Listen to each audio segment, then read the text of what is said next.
பேய். காட்ரினிகோனா என்கிற ஒரு கிராமம் இருந்தது. அந்த ஊர்ல ஒரு ஹோட்டல் இருந்தது. ஆனா அந்த ஹோட்டல் அக்கம் பக்கத்துல யாரும் ஜனங்க அவ்வளவா நடமாட மாட்டாங்க. ஆனா அந்த ஹோட்டலை நடத்துறது ஒரு பேய். அதுக்கப்புறம் அங்க வேலை செய்யற எல்லாருமே பேய்கள் தான்.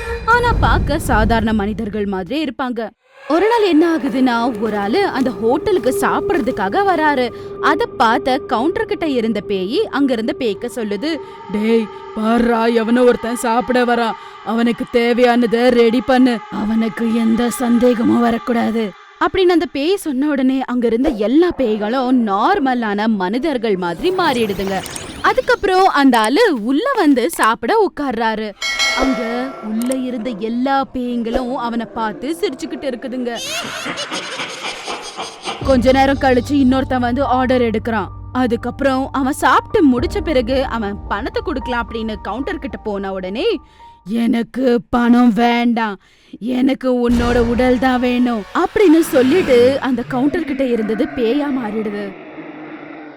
அத பார்த்த உடனே அந்த ஆளு ரொம்பவே பயந்து போறான். அதுக்கப்புறம் அங்க இருந்து ஓடலாம் அப்படின்னு சொல்லி ஓட ஆரம்பிக்கிறான். அந்த பேய் அவன் பின்னாடியே போய் அவனை சாகடிச்சு அவனை ஹோட்டலுக்குள்ள இழுத்துட்டு வருது. அதுக்கப்புறம் அங்கேயே சில ஆன்மாக்கள் வந்துடுது. அவங்க முன்னாடி செத்து கிடந்த அந்த ஆளை பார்த்து எல்லா பேய்ங்கோ சிரிக்க ஆரம்பிக்குதுங்க.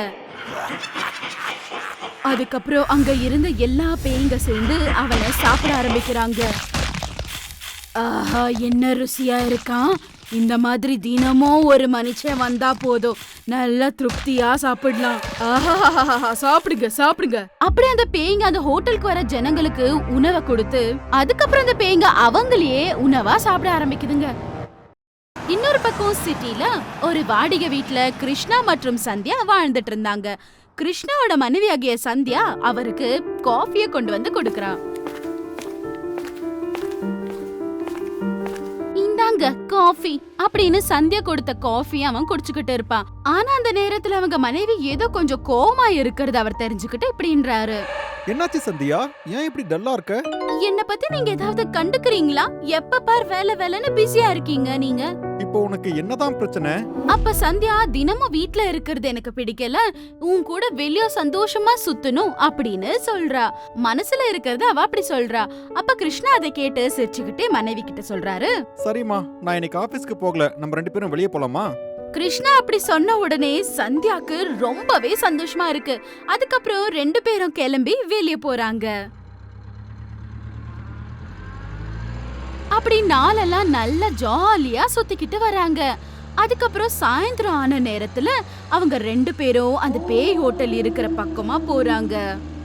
என்ன சந்தியா, இப்பயாவது சந்தோஷமா இருக்கியா இல்ல இன்னும் என் மேல கோவமா தான் இருக்கியா? ரொம்ப சந்தோஷமா இருக்கேங்க, ஆனா ஒரே ஒரு பிரச்சனை மட்டும் இருக்குதுங்க.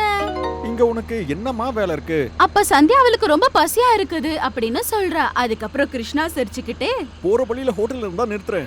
அதுக்கப்புறம் அவங்க அந்த பேய் ஹோட்டல் இருக்கிற பக்கமா வண்டிய ஓட்டிக்கிட்டு போறாங்க. அந்த ஆரன் சவுண்ட் கேட்ட உடனே கவுண்டர்ல இருக்கிற பேய் நார்மல் மனுஷி மாதிரி மாறிடுது. அதுக்கப்புறம் அவங்க அந்த ஹோட்டலை பார்த்த உடனே கிருஷ்ணா ஹோட்டல் கிட்ட போய் நிக்க வைக்கிறான். 2 பேரும் ஹோட்டலுக்குள்ள நடந்து போறாங்க. வாங்க வாங்க, சரியான நேரத்துக்கு வந்திருக்கீங்க. ரொம்ப லேட் ஆயிடுச்சு, சாப்பிட ஏதாவது இருக்குங்களா? நீங்க அங்க உட்காருங்க, 10 நிமிஷத்துல நீங்க கேக்குறது உங்க கண்ணு முன்னாடி இருக்கும். கிருஷ்ணா மற்றும் சந்தியா அங்க இருக்க டேபிள்ல போய் உட்கார்றாங்க. அப்ப உள்ள இருக்க அந்த வெயிட்டர் பேய் வெளிய மெதுவா நடந்துட்டு வரா. சொல்லுங்க சார், உங்களுக்கு என்ன வேணும் அப்படின்னு வெயிட்டர் கேட்ட உடனே கிருஷ்ணா அவருக்கு தேவையானதை ஆர்டர் பண்றாரு. ஆனா பின்னாடி சில ஆண்மக்கள் நின்னுக்கிட்டு அவங்கள கவனிச்சுட்டே இருக்கும். இன்னொரு பக்கம் சந்தியா ரொம்ப பசிக்குது, எது இருந்தா அது கொண்டு வாங்க அப்படின்னு சொல்லிடுறா. அதுக்கப்புறம் வெயிட்டர் உள்ள போய் அவன் எல்லா பேய்கள் கிட்ட சொல்லி அவங்களுக்கு தேவையான உணவை ரெடி பண்ணுது. என்னங்க, ஜனங்களே நடமாடாத இந்த இடத்துல இந்த ஹோட்டல் என்னங்க விசித்திரமா? எனக்கு இப்படிமா தெரியும், ஏதாவது லாபம் வந்தாதா இவங்க ஹோட்டலே நடத்துவாங்க. அப்படி அவங்க பேசிட்டு இருக்கும்போது அந்த வெயிட்டர் பேய் சுட சுட ருசியான சாப்பாடை கொண்டு வந்து அவங்க கிட்ட கொடுக்குது. சரியா அதே நேரத்துல கிருஷ்ணாக்கு போன் கால் வந்ததால அவங்க மனைவிய, நீ சாப்பிட்டுட்டே இரு, நான் இப்பவே வரேன் அப்படின்னு சொல்லி அங்க இருந்து போன் பேசிக்கிட்டே வெளியே போறான். அப்படி அவன் போன் பேசிக்கிட்டே ஹோட்டல் சுத்தி முத்தி நடந்துகிட்டு இருக்கிற நேரத்துல அவனுக்கு நிறைய எலும்பு கூண்டுகள் தெரியுது. உடனே பயந்து போய் அவங்க மனைவி பாக்குறதுக்காக அவங்க இருந்து ஓடி போறான். அங்க போய் பார்த்தா சந்தியா பேய் பிடிச்ச மாதிரி அந்த சாப்பாட சாப்பிட்டுக்கிட்டு இருப்பா. சந்தியா என்ன சாப்பிட்டு இருக்க? வா சீக்கிரம், நம்ம இங்க இருந்து வெளியே போயிடலாம் வா. கிருஷ்ணா பயந்து போய் பயத்துல பேசிட்டு இருந்தாலும் சந்தியா அதெல்லாம் கண்டுக்காம சாப்பாட சாப்பிட்டுக்கிட்டே இருப்பா. சரி, அங்க என்ன நடக்குதுன்னு புரியாத கிருஷ்ணா அவனோட மனைவி அங்க இருந்து கூப்பிட்டுட்டு போயிடலாம் அப்படின்னு சொல்லி கை பிடிச்சு கூட்டிட்டு போறா. அந்த நேரத்துல மறுபடியும் அவ கீழே உட்கார்ந்து சாப்பிட ஆரம்பிக்கிறா. அந்த கவுண்டர் கிட்ட இருக்கிற பேய் கிருஷ்ணாவை கழுத்தை பிடிச்சு மேல தூக்குறா. என்னடா பசியில இருக்கிறவங்கள சாப்பிட விட மாட்டியா? நீங்க நல்லா சாப்பிட்டதனடா நாங்க நிம்மதியா சாப்பிட முடியும் அப்படின்னு சொல்லி அவனை மேல இருந்து தூக்கி கீழே போட்டுடுது. அவன் கீழ இருந்து மேல ஏஞ்சி நிக்கிறதுக்குள்ள அவன் சுத்தி முத்தி நிறைய பேய்கள் வந்து நிக்குது. எல்லாத்தையும் ரொம்பவே ஷாக் ஆகி கிருஷ்ணா பாத்துக்கிட்டு இருப்பான். அதே நேரத்துல அங்க இருந்த வேற பேய்ங்க எல்லாமே அவங்க மனைவியே இழுத்துட்டு போயிட்டு இருக்கோம். கிருஷ்ணா ரொம்ப கவலையா விட்டுடு அப்படின்னு கெஞ்சுறான்.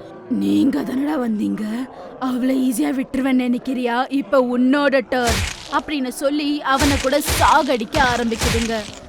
அப்படி அங்க யாரு வந்தாலும் அவங்கள சாகடிக்காம விட மாட்டாங்க.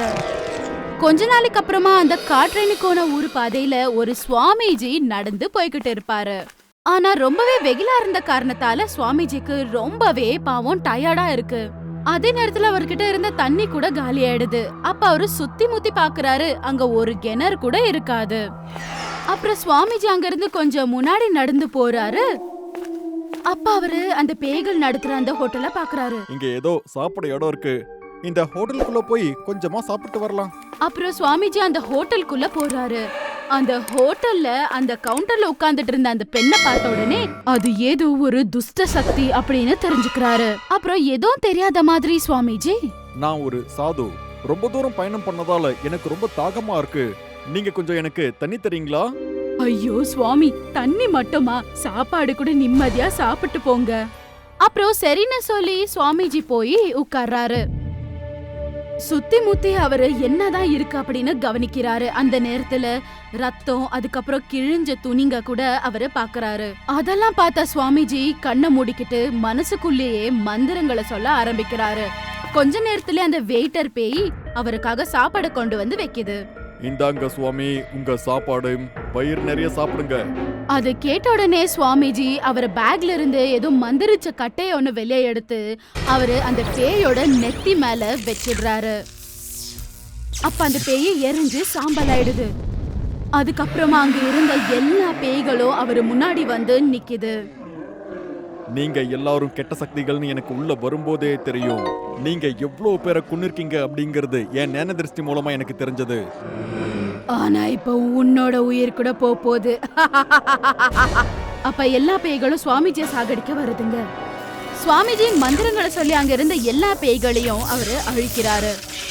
எல்லா பேயும் அவரு அழிக்கிறாரு. ஆனா ஒரே ஒரு பேய் மட்டும் மிச்சம் இருக்கும். சுவாமிஜி அந்த பேயை கூட அழிக்கிறதுக்கு ட்ரை பண்றாரு. ஆனா அந்த பேய் அங்கிருந்து எப்படியோ தப்பிச்சு வெளியே போயிடுது. அப்ப சுவாமிஜி வெளியே வந்து பாக்குறாரு, பேய் மறுபடியும் சுவாமிஜி அட்டாக் பண்ண ட்ரை பண்ணுது. அதுக்கப்புறம் நிறைய கத்திய அது அவர் மேல வீச ஆரம்பிக்குது. ஆனா சுவாமிஜி அந்த கத்திங்க கிட்ட இருந்து எப்படியோ தப்பிச்சிடுறாரு. இத பார்த்த அந்த பேய் ஆகாயத்திலிருந்து ஒரு மின்னலை வர வைக்குது. அந்த மின்னலால அவரை தாக்க ஆரம்பிக்குது. ஆனா சுவாமிஜி அந்த மந்திரிச்ச கட்டைய வச்சு எப்படி அந்த மின்னல் கிட்ட இருந்து தப்பிச்சிடுறாரு. அதுக்கப்புறம் அந்த பேய கூட பந்திக்கிறாரு. என்ன விடு, அப்படி இல்லனா என் கோவத்துக்கு இன்னும் நிறைய பேரை நான் சாகடிக்க போறேன். எதுக்குமா உனக்கு இந்த உலகத்துல இருக்கவங்க மேல இவ்ளோ கோவம்? யாராவது வயிற்று பசிக்காக தான் இந்த ஹோட்டலுக்குள்ள வராங்க. ஆனா அப்படி இருக்கும்போது நீ அவங்கள கொல்றதுல என்னமா நியாயம் இருக்கு? என்னது, இவங்க பாவமா? என் கதை தெரிஞ்சா நீங்க அப்படி சொல்ல மாட்டீங்க. நான் சொல்றேன் கேளுங்க.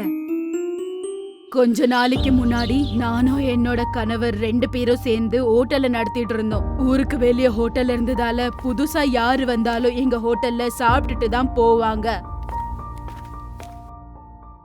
ஆண்டாளு, நீ சாப்பிட்டது போதுமா? எல்லாத்தையும் நீயே சாப்பிடுற? எல்லாத்தையும் நீயே சாப்பிட்டா நான் என்னத்தமா சாப்பிடுறது? என்னங்க, நான் சாப்பிட ஆரம்பிச்சது இப்பதானே. அதை கேட்ட உடனே அந்த ஹோட்டல்ல வேலை செஞ்சுட்டு இருந்த அந்த பேரர் ரொம்ப ஆச்சரியப்படுறாரு. ஏன்னா ஆண்டாள் சாப்பிட ஆரம்பிச்சு ரொம்ப நேரம் ஆயிருக்கும். ஏன்னா தினமும் ஹோட்டல்ல செய்யற சாப்பாட்டுல பாதி சாப்பாடு அவளே சாப்பிட்டு முடிச்சுடுவா. இப்படியே அவங்க வாழ்க்கை கடந்து போகுது. இப்படி இருக்கும்போது ஒரு நாள் அவங்க ஹோட்டலுக்கு 3 ரவுடிங்க வராங்க. ஆர்டர் பண்ணி அவங்களுக்கு தேவையானதை சாப்பிடுறாங்க. அவங்க சாப்பிட்ட பிறகு பேரர் வந்து அவங்க கிட்ட காசு கேட்டா கத்திய காட்டி பயம்படுத்துறாங்க.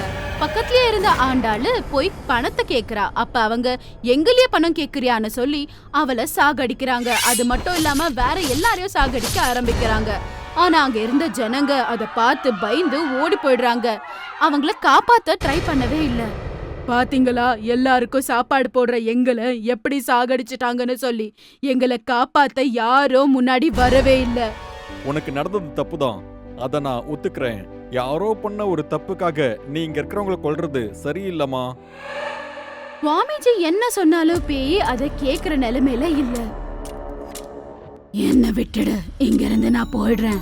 இப்ப நீ பண்ண எல்லா பாவமும் தீந்துருச்சு, உன் ஆத்மாவுக்கு சாந்தி கிடைக்கட்டும். அப்புறம் சுவாமிஜி அந்த பேய கூட அழிச்சிட்டு அதுக்கப்புறமா அவரு அங்க இருந்து கிளம்பி போயிடுறாரு. அப்புறம் அன்னைக்கு இருட்டான பிறகு ஹோட்டல் முழுவதும் ரொம்பவே அமைதியா இருக்கும். அப்ப ஹோட்டலுக்குள்ள இருக்க லைட்ஸ் தானா எரிய ஆரம்பிக்குது. அந்த நேரத்துல ஹோட்டலுக்குள்ள 2 ஆன்மாக்கள் வந்து இறங்குதுங்க. சந்தியா, இனிமே இந்த ஹோட்டலை நாம எடுத்துக்கலாமா? கண்டிப்பாங்க.